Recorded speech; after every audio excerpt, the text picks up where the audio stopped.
Sorry, my name is Carol Howerton. I'm the Senior Strategic Advisor for Workforce Development at the Robert C. Byrd Institute at Marshall University. We do a lot of variety of assistance from agriculture to manufacturing to aerospace to help provide services and opportunities. And I'm appreciative and happy to support the Alliance and the Small Communities Big Solutions Conference. So welcome to the panel for natural elements to enhance outdoor recreation and business opportunities. Excited to be here. We have a great panel. So just tell you a little bit about how this is going to work today. I'm going to introduce our panelists. We have 5. Outdoor recreation and business. They'll spend a few minutes going over what the project is, true and dear to their heart, and what they're doing to engage in community development and outdoor activities and how that impacts the communities that they're serving. We want to have an open dialogue, so then we'll open it up to questions. Please put your questions in the chat, and we'll get those questions directed to one of the individual panelists or to the group as a whole. We want to just have a friendly, open discussion among everyone and all the opportunities that are going on. So feel free for each of the panelists to join in and talk as we get through. I'm going to start today's discussion with Mr. Jeffrey Lusk. He is the Executive Director of the Hatfield-McCoy Trail Regional Recreation Authority. Hatfield-McCoy Trails is one of the largest professional managed motorized trail systems in the United States. Jeff also serves as the chairman on the West Virginia Tourism Commission and serves on the Investment Committee and Vice Chairman of the Board of Directors for National Capital Investment Fund, United States Department of Treasury Community Development Financing Institution. Mr. Lusk has worked in the economic development and business financing professional for over 25 years. So Rick, tell us about Hatfield-McCoy Trail and how it supports communities and tourism throughout West Virginia and beyond. Thanks, Carol. Thanks, Carol. And as Carol said, Jeffrey Lusk, I'm Executive Director of the Hatfield-McCoy Trails. We are actually one of the fastest growing tourist attractions in the state of West Virginia. The trail system's actually a group of trails. We have 8 systems in 5 southern West Virginia counties. They make up over 750 miles of off-road trails for ATVs, UTVs, off-road motorcycles. The trails bring guests from all 50 states, 13 foreign countries. Last year, we sold 56,258 permits. These permits were sold to individuals that came to ride the trails. Over 84% of those permits were sold to non-West Virginia residents. Since our inception and opening in 2000, we're now in our 20th year. We've had 60 new businesses open up around the trail system, primarily providing lodging, ATV outfitting, and restaurants. The trail system right now is enjoying a huge boom. As with COVID, we were shut down on March 21st by the governor's order to try to contain the COVID pandemic. We reopened on May the 20th. Since our reopening, we have exceeded every week the same week the previous year in our permit sales.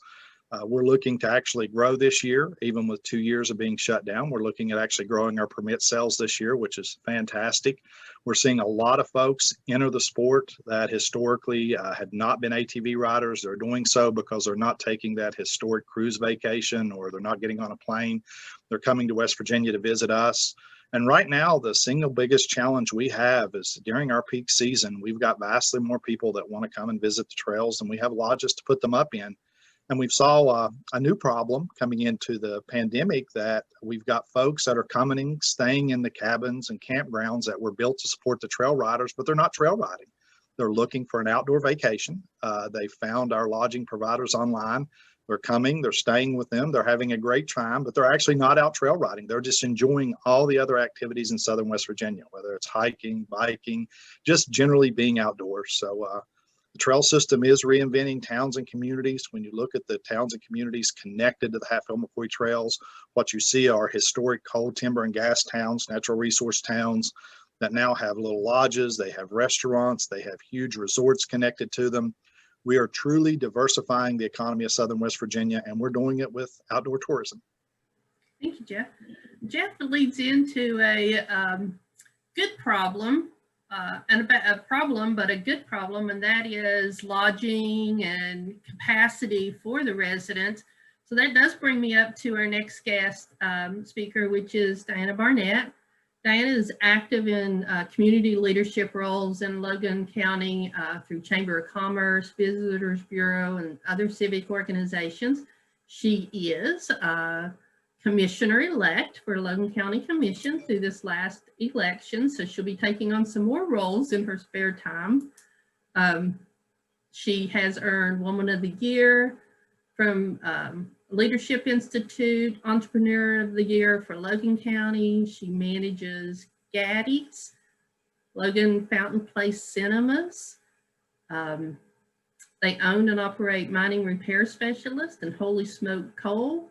But she has a new adventure that really ties to the Hatfield-McCoy Trail in Appalachian Outpost. So Diane, tell us a little bit about what sparked you to do Appalachian Outpost, how it's doing, and what all you're doing as part of that endeavor that really supports growing the opportunities for tourism in the area in support of sort of Hatfield-McCoy trails and other tourists. Oh, you're on mute again.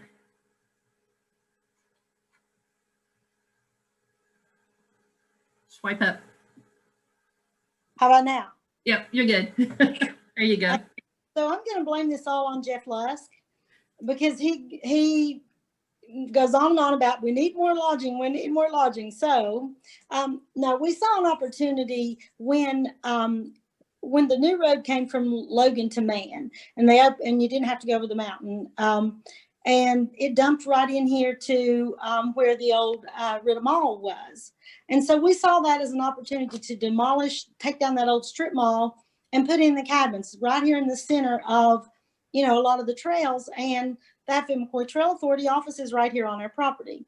So, just based on the numbers and what you just can see when you're here, you realize that tourism is just growing by leaps and bounds. So we saw this as an opportunity to both help the community and just increase our tourism for Logan County, because we are in the coal business and we see the decline of the coal industry, and we wanted to diversify. So this was just a perfect fit for us. We have 25 cabins. 12 of them are being rented now. They're open and available now. We opened on Labor Day weekend. We have 12 more that will open in the spring. And we kept some of the retail space. We have a restaurant on property now, but we have opportunities for young entrepreneurs to come in, and we're going to keep the rent down low so we can have those ancillary businesses. What I see just since Labor Day weekend, what I see is tourists coming in here. They are relaxed. They love our mountains. They love our people, and they have pockets full of money that they want to spend. They will literally buy the shirt off your back if you would sell it to them. If I have an Appalachian Outpost sweatshirt on, they'll say, where can I get that shirt? So they're ready to come down here and have a good time and spend. And I think that, like Jeff said, one of the problems we have is that we've got to find a lot of things for these people to do. And we've got this area here that we can expand where when they come in, they don't want to have to trailer their ATV or their UTV. They want to get out of their car and never have to get back in their car. And they want to spend the weekend or the week here. And I want to, like Jeff said, the new problem is you don't have some of them are coming and they're not trail riders. So we have to have things for these people to do, historical things. A lot of people are interested in the history of our county. We have a lot of history here that we need to work on that, and some other entertainment kind of things for them to do. But we're really pleased with the way things have turned out so far. Well, thank you, Diane. We'll move over to our third participant panelist today. And to give a little different, you'll see that we're talking about land and lodging. We're going to move over to the water industry, and we're going to talk to Rick Johnson, Rick is the owner of River Expeditions on the Gatti River. It is and remains, and Rick can correct me if I'm wrong, one of the only second-generation family-owned adventure outfitters in the area.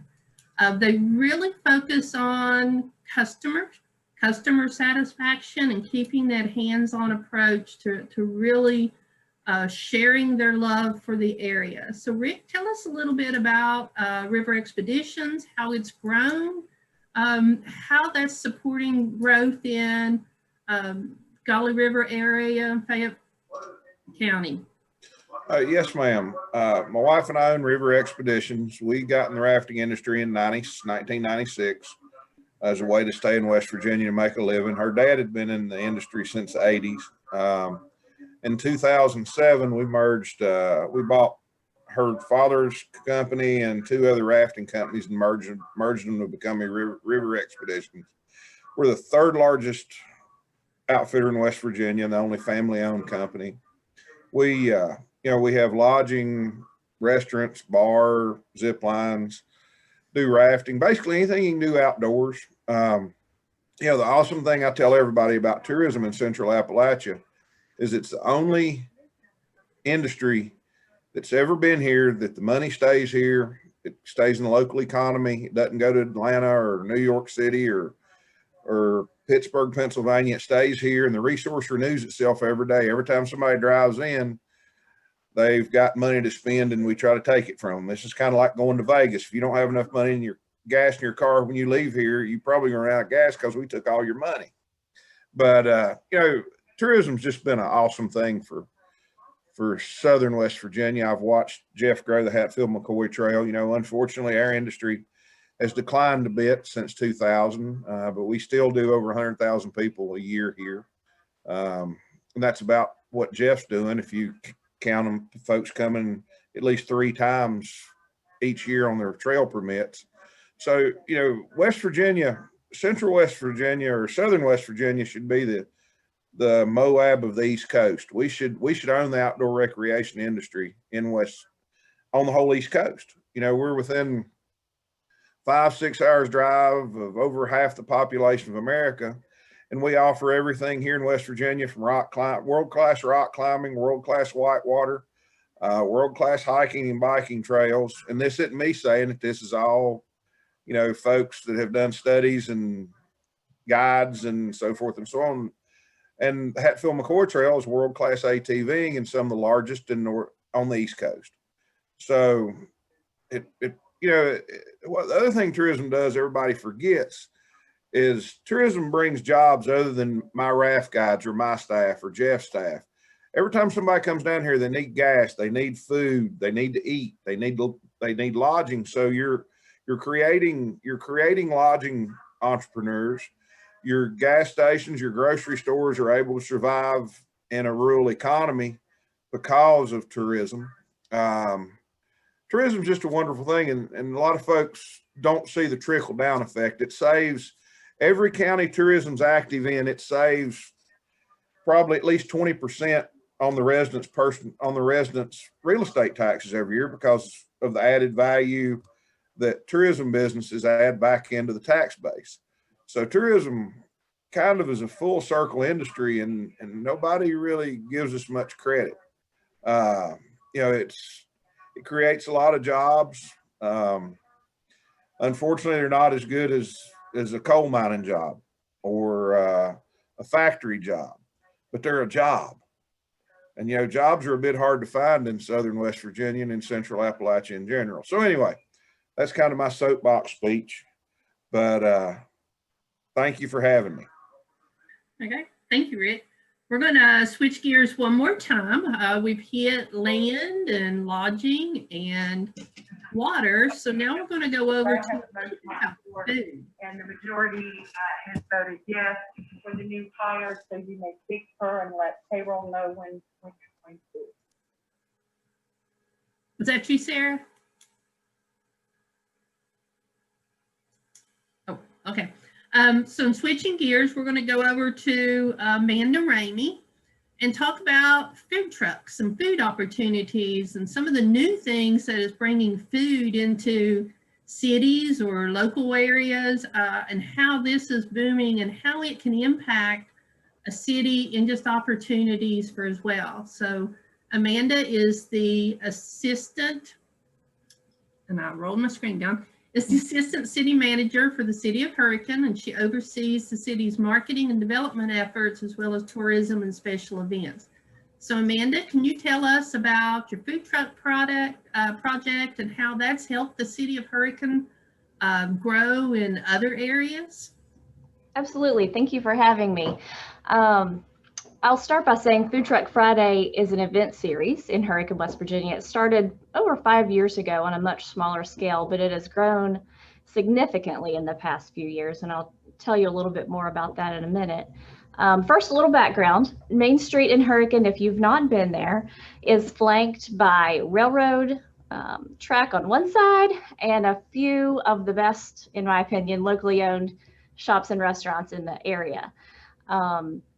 I say this because the city actually owns most of those buildings right there on Main Street. And we do that not necessarily to make the rental money, but just so that we can have Howerton as, downtown Howerton as a local tourist attraction.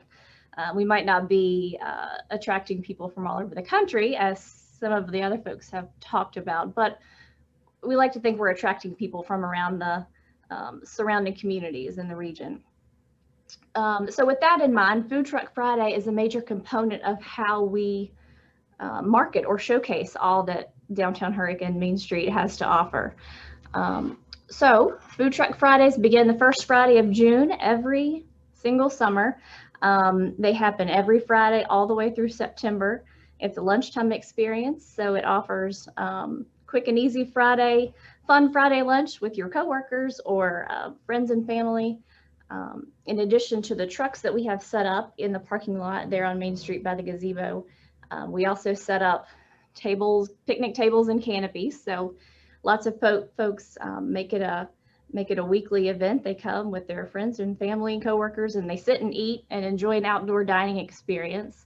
Of course, some people take their food to go. The point I guess I'm trying to make is that we are getting people to Main Street through these food trucks. Everybody loves food trucks right now. So a little bit just to background about the process. I start each spring with a master list of food trucks that I know, that I've used, that are coming up on the radar, that people have recommended to me. And I ask them to give me in their application their top 3 or 4 dates that they could come to a Food Truck Friday event. And then just as the applications roll in, I plug those trucks in, trying to make each week a little different. We can't have a different set of trucks every single week, June through September, but we can at least, have different trucks, different options for people. Typically 2 food trucks, like lunch food, and 1 dessert is the model. And then, so the perk for the food trucks is that we don't charge them at all to come. We ask them for a deposit so that that we can return at the end of the season, as long as they show up when they're supposed to. They don't, arrive late or leave early. And then additionally, every single week, June through September, I'm spending the whole week leading up to Friday showcasing what trucks will be on Main Street that day. So we have, I'm plugging their Facebook pages and I'm plugging their menu items. So it's getting people excited every single week about what's happening on Main Street this week.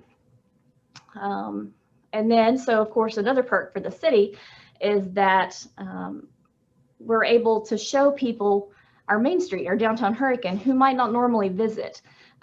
Lots of people who live in the city, but maybe toward the Teays Valley region, they don't necessarily drive through Main Street on purpose. So we're drawing them there, and they're seeing what shops and restaurants are available. Lots of people you see going in and out of the shops before or after they eat lunch. Actually, our brick and mortar restaurants even love Food Truck Fridays, which you might not expect, because they are able to be seen, and maybe people will come back for dinner and have a meal at one of those restaurants. Or sometimes maybe one of the trucks will run out of a popular menu item, and people will naturally, go over to a restaurant. So it's a win-win for everybody involved. So I mentioned at the beginning that the series has grown. Just in these past 2 years, we've expanded into September just because people, the regulars, the ones that come every single week, say, hey, the weather is still nice in September. Please let us come have lunch again. So we've expanded through September the past couple of years. And by very popular demand, we've had a couple of evening editions. We've got local Hurricane residents who live in Hurricane, but of course maybe work in Charleston or Huntington, and they say, hey, we feel left out. Well, with Food Truck Friday only being on lunch. So we've had some great success with evening editions just a couple times per year. It gets people excited and downtown to experience, the lights and the atmosphere of Hurricane at night. So feel free to let me know if you have any questions. Thank you, Amanda. And our last panelist today takes a little different spin on everything, because important to all of this becomes, how do you really market and promote some of these ventures? How do you get more people to here? So our last guest is Ms. Lisa Strader. Lisa is the Executive Director for Visit Southern West Virginia. She has over 28 years of service in marketing, digital media, and public relations, and is passionate about promoting the 9-county region under Visit Southern West Virginia. And she likes to work and recognizes the value of working together to identify the assets for this multi-county region. So Lisa, tell us about Visit Southern West Virginia and how you see the marketing needs, what you're doing there to help promote all the activities that are growing throughout Southern West Virginia. Well, Visit Southern West Virginia, we are a regional CVB. We have 9 counties. I believe we are one of the only ones that do that many counties, and we're one of the oldest CVBs in West Virginia. We have Raleigh, Fayette, I gotta look. Raleigh, Fayette, Nicholas, Wyoming, Summers, Monroe, Mercer, McDowell, and Greenbrier that we cover, which gives us a lot of ground, gives us a lot of amazing activities, attractions to market. It makes us more of a destination and not a stopover. We do our 9-county region in 2018, which is our last numbers, had a direct travel spending of $712 million and 7,590 tourism-related jobs. So this is an extremely important industry for our region. Our bureau, we do a lot of, I think I see us as an umbrella. We've got the state who markets us as the state, and then us who does the region. And then when we have some smaller CVBs in our area that also, they dial down into the cities and the counties where they're at. So we do try to cover that big umbrella. Because we have 9 counties, we do have not enough money, there's never enough money, but we do have a larger budget to be able to do a lot of digital advertising. We still do print marketing. In 2019, we distributed about 500,000 brochures. People still like print. They can't get it right now in a lot of places, but they still like print. So we do a lot of niche marketing. We do, the motorcycle touring, the weddings. This year for 2021, based on what we're seeing trending, we will be doing more trail pieces. We try to do a lot of niche marketing advertising for our outdoor industries, a lot, as well as our scenic tours and our history. We really do, even though we only do 9 counties, we still have a lot of different things to cover. We're very fortunate to have so many wonderful things like the Hatfield-McCoy trails. We have a lot of really biking trails that are coveted after. Our rock climbing industry is huge. Obviously, our rafting is where we've hung our hat for many, many years. And we're starting to see a lot of growth. And I'm not necessarily talking about growth as far as people, even though we've seen a lot more people in our trails and our parks and that nature. But we're also seeing a lot more, it seems, interest being shown in expanding things. We're seeing, fishing accesses being created, canoe and kayak launch parks, more trails being dedicated. And we have trail systems that like the Hatfield-McCoy trails. that they are continually working and growing, whether it be the Piney Creek Trails or the Wolf Creek Trails in Fayette County. So we're just seeing just a total, I don't want to say it's a shift, because one thing, and I noticed that Chelsea mentioned it this morning, is that we have always marketed ourselves as an outdoor mecca, as a drivable destination, as a small town, small crowd kind of place. Just right now, I think that's resonating with people and with travelers more than ever. So we just have to be ready to take advantage of it. So that does tie into a little bit about what Jeff said about people wanting to come, new people that have not been here. How can other businesses, how could someone help to grow tourism if they wanted to get involved with doing something similar that one of you have done, or to get connected? How can we help other entrepreneurs who want to get into tourism areas duplicate something that's being worked on? Add a trail, anybody, opened up to anybody.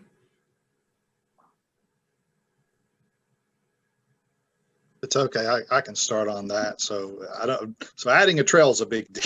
Adding a trail is a big deal. So maybe we'll hit on that. But how about adding a business? Okay, adding a business. We've got a tremendous amount of resources in the state right now. There's never been a better time in West Virginia, and especially Southern West Virginia, to open a business around tourism. And Lisa hit on something. They are over a 9-county region. They do have rafting. They have some of our project counties where they have trails. That they really see a much more diverse audience than I do, where it's primarily the ATV rider. And the opportunities when you look at that region are just tremendous, because you can do everything from raft outfitting and guiding, to restaurants, to ATV outfitting, to restaurants, to ATV lodging, to rafting lodging. But in Southern West Virginia right now, we have a lot of resources. We have money set aside through the Natural Capital Investment Fund to help people get access to capital.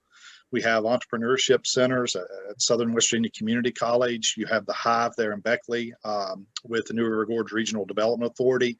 We also have the state SBDC, which is a go-to resource, and they're doing more and more with regards to tourism financing, helping folks with business plan development. There are so many resources, and my recommendation to everyone is start with your local economic development agency. Every county has either a county or a regional EDA, or reach out to your tourism folks like Lisa, myself. We can point you towards these resources. We know who these folks are. They're friends of ours. They work hand in glove with us. But there's a tremendous amount of resources for entrepreneurs now, unlike any other time, and especially with the capital piece, where there's actually money out there for folks to help go into business that's being invested in tourism. And Diane can speak to this. She's used a lot of these resources too. So. You have to unmute. You're muted, Diana. Why does that keep doing that? Every speaker that comes on is going to mute you back. Oh, okay. Yeah. So am I muted now? Am I okay? Yeah, you're good. Okay. So I've used all of those agencies that Jeff mentioned. Natural Capital Investment Fund was instrumental in helping me with the big loan that we got to do the development here at Appalachian Outpost. I've used SBDC, I've used SBA, I went to RCBI several times for things that with their machine shop training, and I have a lot of young people, not just young people, older people, new people to who want to be entrepreneurs and just open a little shop. So the first thing I tell them to do is to go to SBA or to the college, and I give them contact information for the people that's worked with me. And they're so helpful when it comes to your business plan and just giving you information that you didn't even think about. And they will actually just hold your hand and help you through the process. I can't say enough about these programs. And I think we don't utilize those programs. And I don't know if that's because we really need to start introducing people. There's a disconnect, because if you're just a guy on the street who wants to start something, maybe you feel a little self-conscious, or you don't know who to talk to. Well, we you and I and Jeff, we can point them in the right direction and make the introduction, and that gets the ball rolling, because these programs really do help, and we just don't utilize them enough.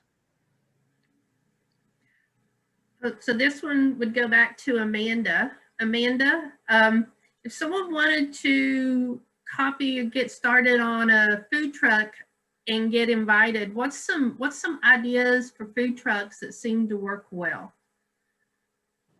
So to get involved with an event, you mean what is your question more about how the food trucks should get involved with us, or? In general, how would one, those that are fledgling or wanting to get started with food trucks? Okay. How would they get started?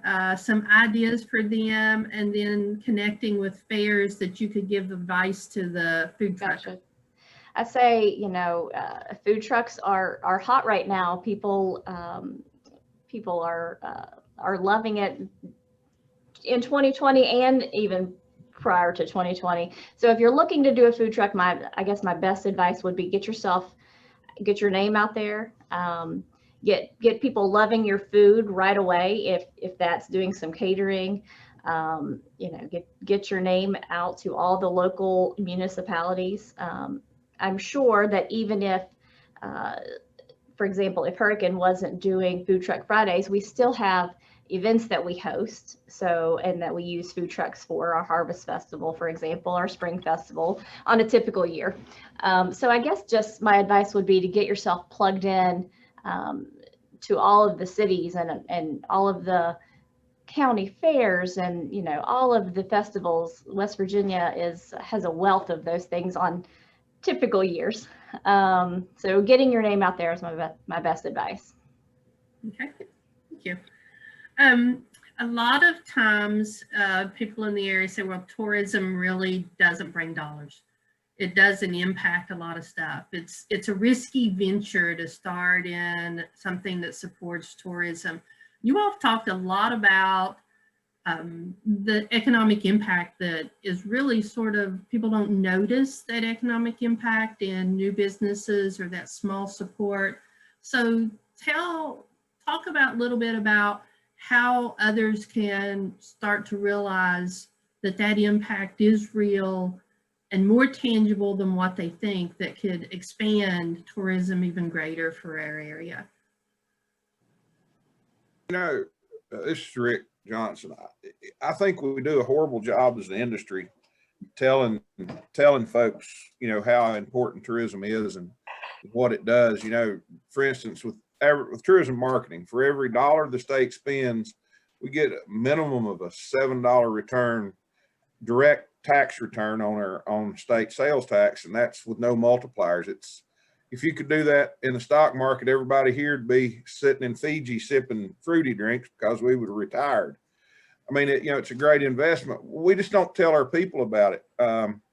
West Virginia, and really Central Appalachia, I don't know if it's just because we're hillbillies and don't like talking to people or what the problem is, but we don't really brag on what we've got and the wonderful things we have here. And, we don't bring people into the fold and help them. Jeff has probably been one of the best I've ever seen at trying to get entrepreneurs to start a new business and telling people how great it is. And with the decline of the coal industry, we've got so many people leaving West Virginia. There's an opportunity for some of these folks to stay here and start a business. Something that I think needs to be addressed is, NCIF does a great job. All these folks do, but we need to make the pool of money a little easier accessible for folks that are just getting started. We need a fund here set up by the ARC or somebody that counts on losing 50% of what they invest. I think that's the number when you start getting startup companies. 50% are going to fail and 50% are not. And it's really scary when you've got to put, when folks you tell people they're going to have to put their house up, they have to do all this, that, and the other. So if they make a mistake and their business doesn't work, they're going to lose everything they've got. So therefore the majority of the people never take a chance. And I think that's something we need to address somehow is to come up with easier access to money for the folks that want to get started. You know, I don't know what the number is. There should be a fairly low threshold for the loan, but you're going to have a pretty high failure rate. But I think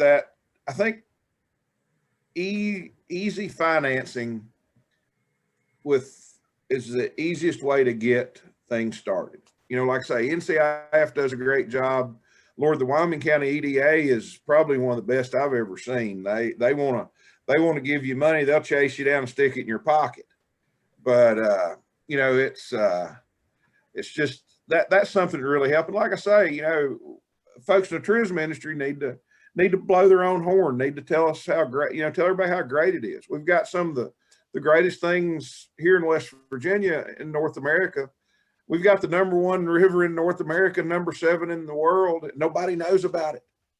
You know, everybody knows we always, there's one thing, that's one thing we can be #1 in the US. Mississippi occasionally beats us out in being the fattest state. So, you know, we can't always be #1 at being the fattest state, but we can always be #1 with tourism and rafting. Good. Yes, we can. Yes, we can.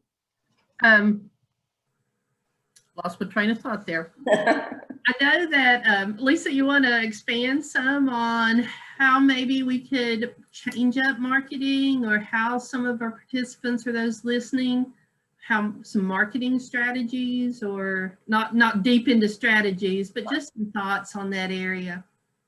I really feel, you know, like Rick said, I don't think we are great at blowing our own horns. And I do sometimes think that, you know, people, I do think they respect tourism, and they're starting to come around. And I think we can tell that by the investments that we're seeing. You know, I know Hawks Nest right now is closed for complete renovations of their lodge.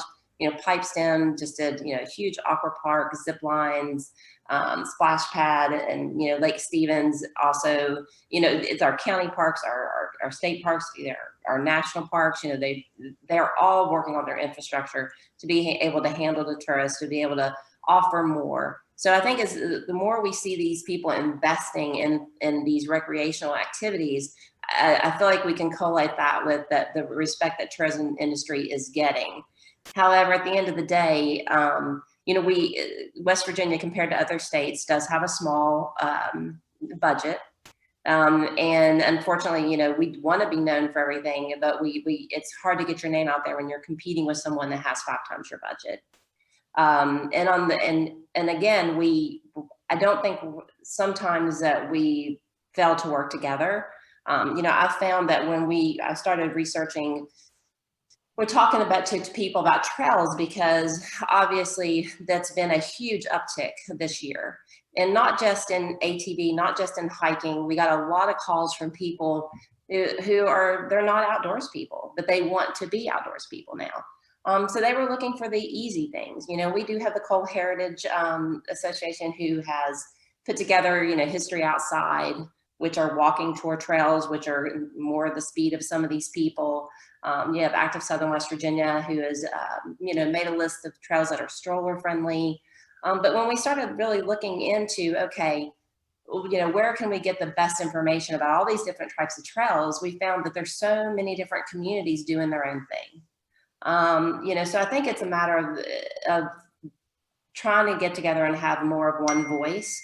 I think that's really important, being regional, that we work with our partners, we work not, you know, with our memberships, our cities, our counties, our other CVBs in our region. Because if we're all doing our own thing and not working collectively, I just don't think it's effective or efficient. Do we have any audience members who would like to pose a question that we haven't answered yet? Seeing if any is in the chat. Because I do have a few more we can talk about. Right, so obviously the big question is, we know that COVID has impacted quite a bit.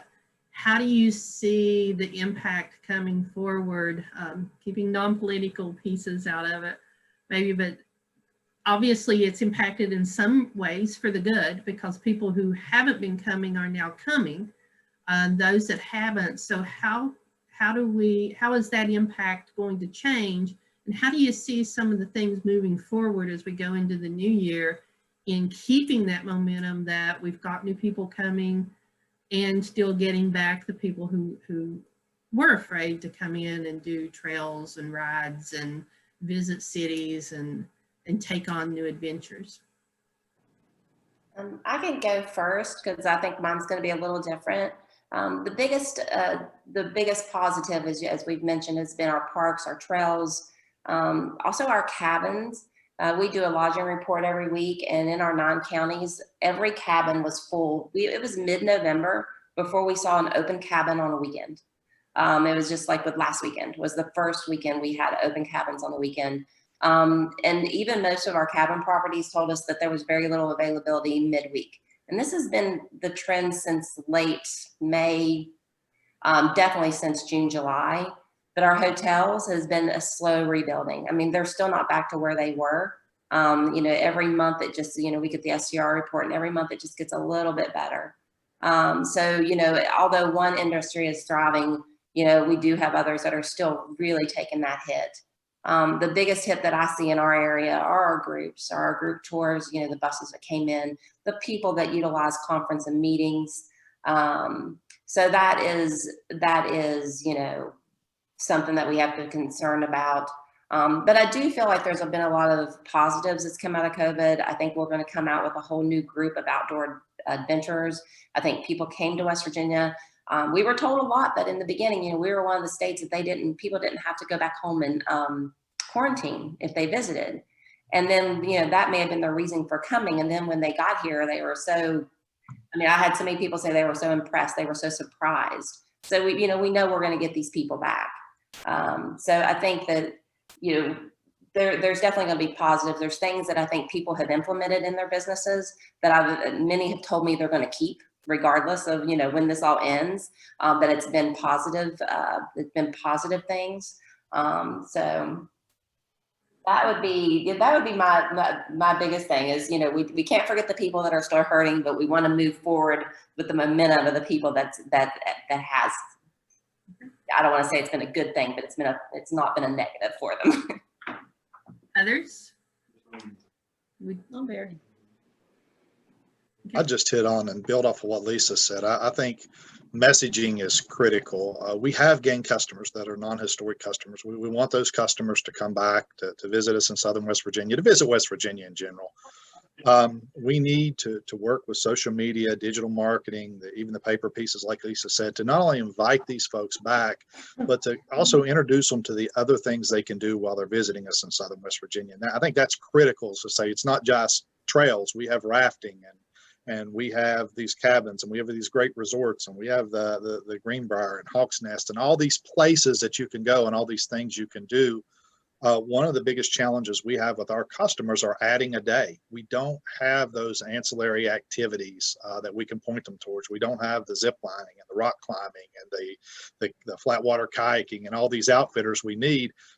But we have a good universe of customers and we need to point them at all these other attractions. I mean, we need to work together. I think regionally is the only way we're all going to survive. And I think marketing not only ourselves, but marketing our partners is critical in that effort.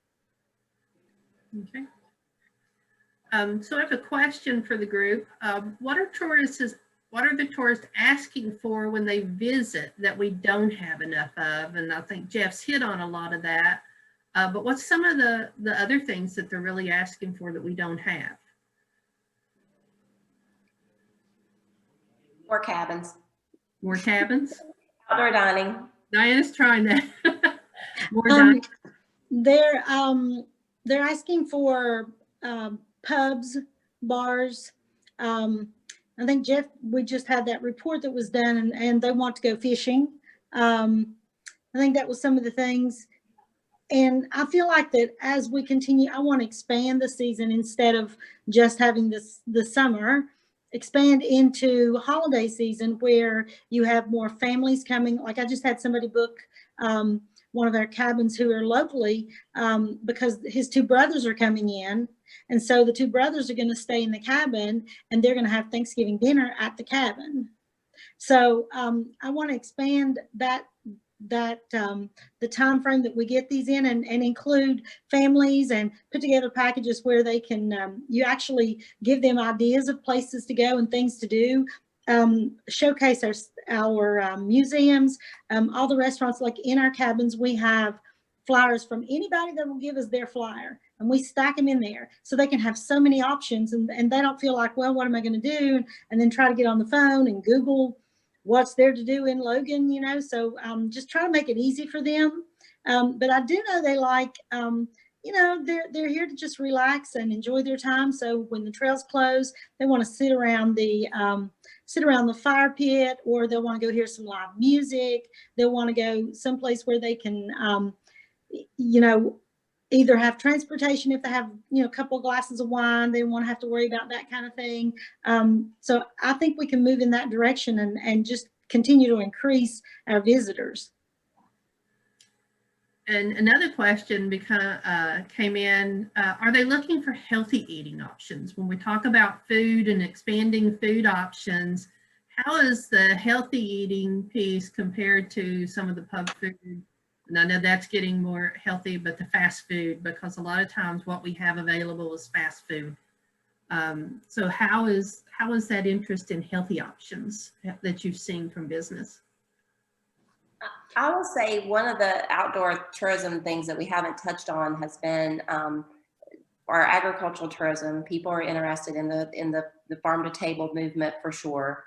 And two is the outdoor adventure events, like, you know, like we host the Spartan race in our region, the Bridge Day 5K. I know they had a new one this year, a 100-mile rim to river race. I would love to know how many people finished it.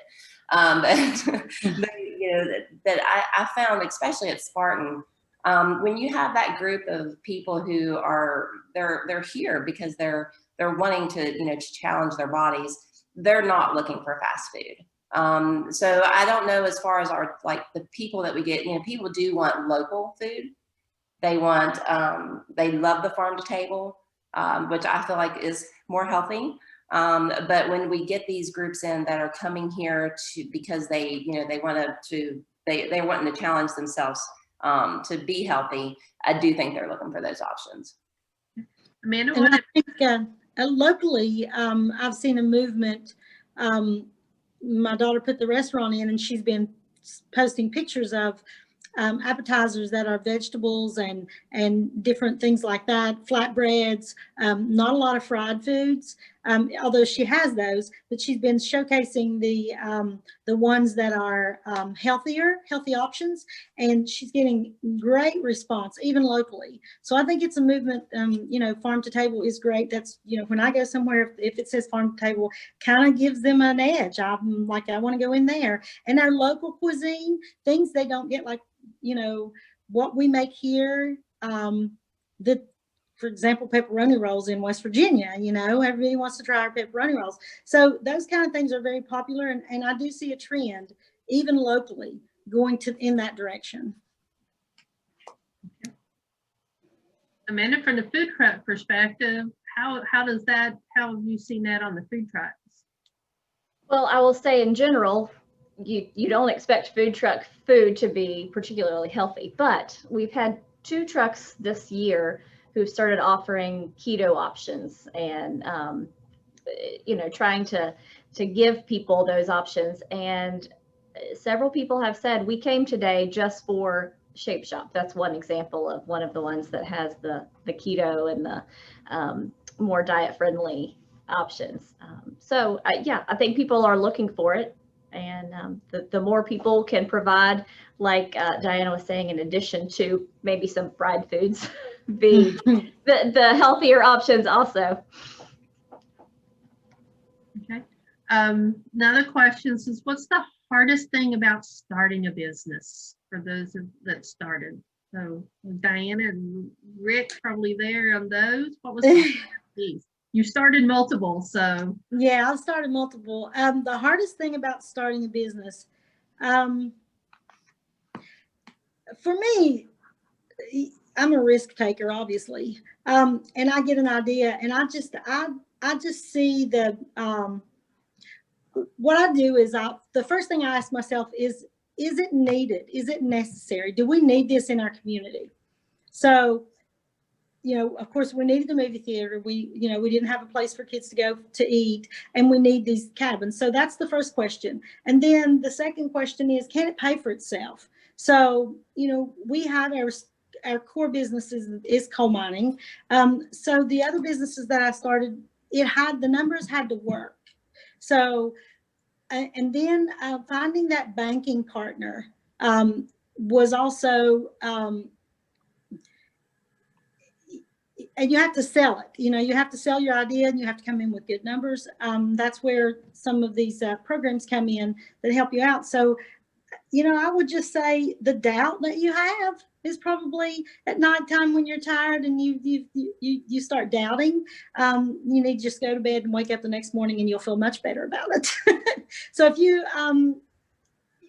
you know, I think that you have to know that it is a lot of physical work. You have to know, you have to be ready for it. You can't think that it's a 40-hour-a-week job, because it's not. So that's probably the hardest part, is the amount of time that it's going to take you, and if you're willing to put in that time. Others want to chime in? Rick, Jeff, y'all had a lot of experience with others who have joined and started companies. Well, you know, I've unfortunately been doing this kind of stuff my whole life. I used to be in the coal business too.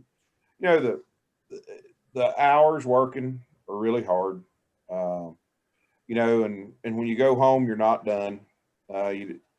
It's not like working for somebody else. Your mind never stops. You worry about it all the time. And that's not a bad thing, but you know, again, the hardest thing is the financial part. You've got to figure out a way. You know, the biggest worry in the world sometimes is figuring out how to make your payroll. You know, the bank payment is always hard, or not always, but you've got to figure out how to juggle the money, and it can be a bit consuming, but you need to start. I think if you can start little and grow, that way you're able to keep a handle on your finances. Usually finances, other than having a poor business idea like Diane talked about, finance is not being able to manage your finances, or not using good financial advice. It's probably the second biggest thing that kills entrepreneurs. And you know, the third thing is, some people, you know, they think they get in business and, oh, I won't have to work as much. You know, I work for myself. I can do what I want. Well, that's not really how it works. You're going to do what the business needs if you want to survive. And folks that have a problem with working 60, 80, 100 hours a week, they probably need to stay working wherever they're working. Well, that sort of leads into another question of how hard is it to find employees that can keep up? That was my next thing I was going to say, is we forgot to mention how hard it is to find good employees. The only reason that I can be successful in these businesses is because I have good employees. People will ask me, how do you keep everything straight? Well, I'm not doing it all. I have this amazing team. I have my managers at all the other businesses, and here I hired a project, a property manager, and she does everything. And so finding that good set of employees is crucial. And the thing I found hardest is because I'm in a small town. So there's some pros and cons to that. The pros are, I know everybody. I know who's on drugs. I know who's got a bad reputation. And if I don't, all I have to do is make a couple of phone calls, and we know everybody. So that's pretty good. I know who has a bad reputation. They don't show up for work on time, those kind of things. But the bad thing is you get attached and you know these people. So sometimes I find myself giving them more than one chance to make it right if they do something wrong, or if they're late, or if their car breaks down. But I have to remind myself that I can't make their problems my problems, and I hold them responsible. Then when they try to turn that around on me, I always remind them, we're here because I'm reacting to your behavior. Those kind of things, because if you have a soft spot, they will try to use that against you. But we've been very lucky that we've been able to seek out and find good employees. That's like crucial. Okay. I do have an idea that comes from the audience, from a T. Baker. It said, what if the locals will band together and create a list of their services for their guests and encourage them to participate at each of the locations? Maybe a small passport to be stamped, and then have them take a group picture at the location that can be used for marketing. Once the book is filled or pictures collected, a gift could be provided, an example of a small cooler, Wild and Wonderful West Virginia, and that advertises West Virginia, as well as collecting some of those emails. So that's an idea from the audience. One stated they used their cabins for their kids' birthday parties to make it easy. I know I always took mine to the bowling alley because I didn't want to clean up the birthday party. So getting them more involved in some of those, and I think the zip lines and those outdoor destinations are becoming higher popularity for some of those small groups to take weights off of parents who want to do something with their kids, but not necessarily have to deal with the cleanup component of it. We've used, go ahead.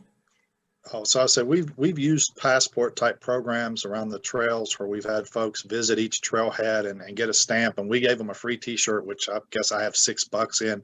The idea of giving somebody $6 that's went to 5 different counties and 8 different communities, that's a pretty small investment for somebody that's had to make multiple trips here just to get that free t-shirt. So it's been very successful on our end. What we've not had happen, which I think the resorts could do, is our major resorts doing something similar, where if you stay at this resort, then you stay at that resort, then you stay at this resort. If you stay at them all, you can get some sort of something for going to all the resorts. But those types of programs are very successful. It's amazing the lengths people will go to check the box.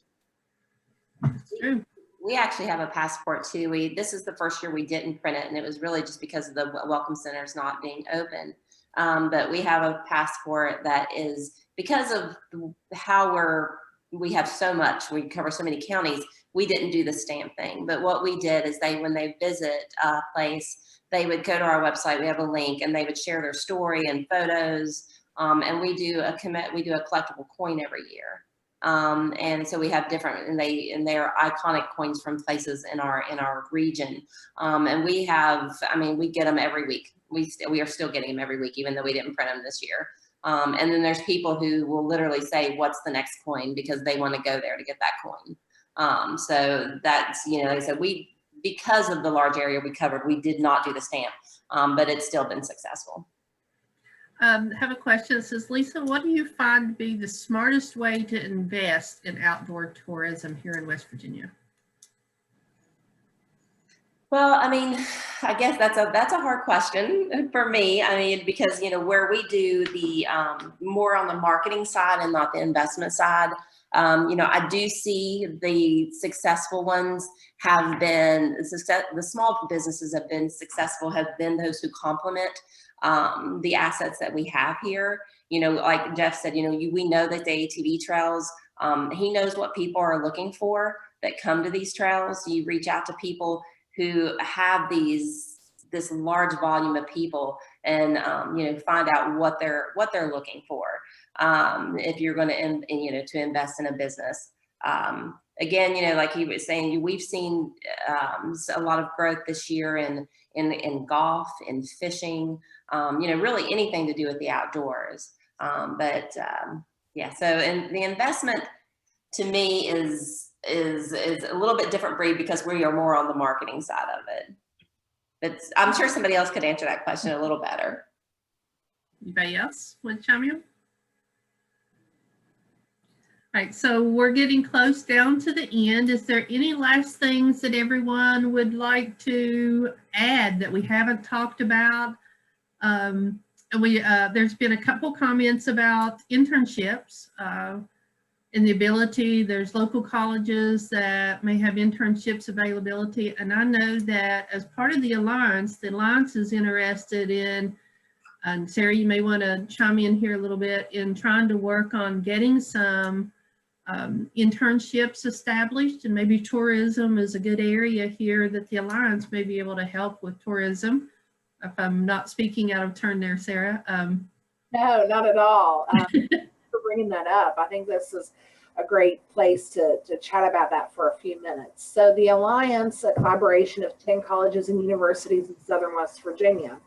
We are going out in the field later this month, earlier next month, to survey small business leaders. And so we will need all of your help to push that survey out. The more data we can collect, the more projects and partnerships we can develop to strengthen our business sector. And so we will be pushing that link out via email and everything. So anything you can do on the front end would be most appreciative. But one thing that we're looking at in the survey is, as Carol pointed out, internship development, apprenticeships. How can we strengthen the partnership? And I think that this is a tailor-made project for the Alliance, since we're educational leaders in the region. And we could host public conversations, public outreach, education on how to set up an internship. What do you need to do? And link them directly to the people at our colleges, training centers, and so forth. So very much something to look at. I would love to work with you. I would love to strengthen tourism. Tourism's our main focus in Southern West Virginia in a lot of ways. It definitely has potential to continue to grow, and I'll welcome the conversation. Thank you. All right. Last comments. We'll go around the table. I don't mind to start on that. You know, folks that are interested in going into business, I don't think there's a better time to go into tourism business in Southern West Virginia. There's access to capital. The resources Diane talked about using are there for everyone. They're not limited. I think the biggest challenge is, like Rick said, you do need some risk capital, but also, you know, you just have to have some enthusiasm. And there's a world of us out here willing to help you. And selfishly, just like me, we need lodging, we need more restaurants, we need that pub food, we need the beer pubs, we need all those things for our riders. So when you go into business, you're helping each and every one of us. You're not only helping Southern West Virginia, you're not only making a living for yourself, but you're helping all of us that are in this business. And for those of you that may be looking at the chat, Dave Lavender with West Virginia Development Office wanted to add to that thanks to Appalachian Power, there's some reimbursement funds for customers that are Appalachian Power customers that can help small businesses in West Virginia too. So that's in addition to what Jeff's mentioned, that's another funding opportunity through the development office. So one thing I wanted to mention was you can start small. So you can have a small space and just do it on Thursday, Friday, Saturday, Sunday, Thursday evening, Friday, Saturday, Sunday, and still keep your day job. So I have a couple of people who are going to come in here and they want to put in like a little coffee shop. So we know that we will have business. Most of your business is going to be on the weekends. So you work, you know, you keep your job, and that gives you the stability and security that you need to make you feel a little more comfortable about the chance that you're taking. And then once you continue to grow, you just expand, and then at some point you're able to leave that other job and expand. So start small. If, you know, don't take on big, don't jump in and build a movie theater right off the bat like I did. Just start small. That way you can keep your job, have your family help you out, you know, little gift shops and little coffee shops. That's what they're looking for. They're looking for the little mom and pop things. So you really don't need a lot of space. You don't have a lot of overhead. You don't have a big inventory. So start small. And I'll jump in and echo that with Diana as well. My sister started an escape room. She started on a weekend only, started with one room. She now has 5 rooms and runs 7 nights a week. But it took doing one room and getting started and then expanding out to 5 rooms and just continuing to grow. So that is a great idea to, you know, think small if at the start, if you're worried about it, and see what you can do and grow it and meet that target audience. Well, and to also echo that, I will say I've seen 2 or 3 food trucks in the last couple of years expand to a brick and mortar. One perfect example right now is Belknap Dough Company. They've started as a food trailer, wood-fired brick oven pizza, and they just opened on Main Street this fall. And we're actually doing their ribbon cutting this afternoon at 3 o'clock. So that's a success story for them as far as starting small as a food truck, and now we're welcoming them to Main Street because they were, you know, super popular, sold out every time they were featured at Food Truck Friday. And then just as far as businesses are still opening and growing, we have 3 brand new businesses, including Belknap, on Main Street throughout this pandemic. So, and we feel like we're a starting place for many people, first foray into a brick and mortar shop or a restaurant, and we're happy to be. So anyway, just echoing what everybody else has said, you know, starting small, and there is opportunity for growing and expanding right now. My last is Rick Bennett. I can go next if Rick wants to be last. I think that, you know, although, you know, I've been in the industry a while, in the grand scheme of things, it's really not that long. And you know, I think we can really take for granted what the growth that we've already had and not think about where we've been. You know, when I started in the industry, rafting was literally just rafting. You came down on Friday, you rafted Saturday, you left Sunday. We've seen this expansion of, you know, they're resorts now, and they offer everything: lodging, dining, you know, other adventures. We saw Tamarack being built in the late 90s, and we saw, like I said, the ATV trails, and we became an ATV destination. You know, Bridge Walk in 2009. We've seen our state parks and our county parks, you know, add splash pads and aqua parks, and even one of our rafting companies. You know, our small locally owned restaurants are now dining destinations. They're not just a place to eat. And then agricultural tourism, again, is growing. And we have pumpkin patches, which were very, very popular this year. And wineries, the craft beer industry is thriving. So, and the cideries and the wineries, and just, I mean, there's just so much growth in really what's relatively a small amount of time. So I think we all have a lot to look forward to.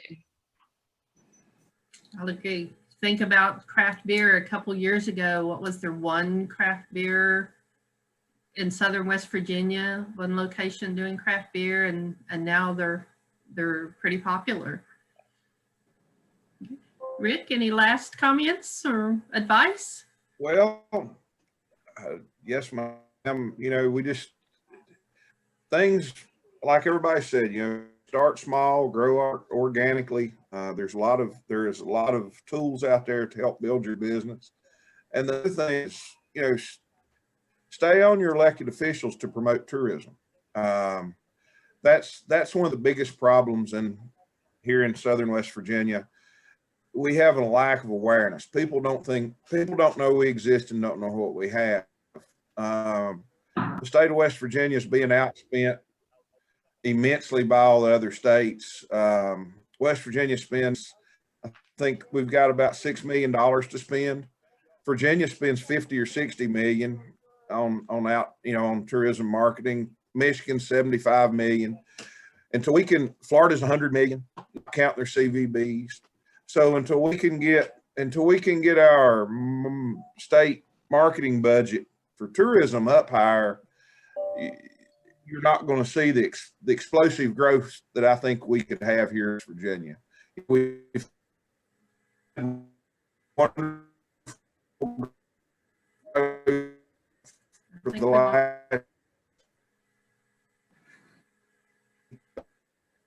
Okay. years. A lot of people stay and just kind of speed it up a little bit. So that's, you know, just talk to your legislators, your elected officials, and say, hey, we need more money for tourism marketing. Yes, we do. Well, I want to extend my appreciation for everyone who joined today. Thank you for your comments and your questions, and to our panelists Thank you for taking the time out of your day to join us and help make this conference panel a great discussion. We look forward to seeing more out of everyone and great tourism to be marketed in West Virginia. Thank you all. Thank you. Sarah, any last comments? Well, yes, thank you, Carol. You did a great job as the moderator. Thank you to our panelists. We appreciate your expertise. And please tune in at 1 when we have our next panel discussion on a different link, when we are talking with mayors and community foundations on the local impact of COVID-19. Should be a very interesting conversation.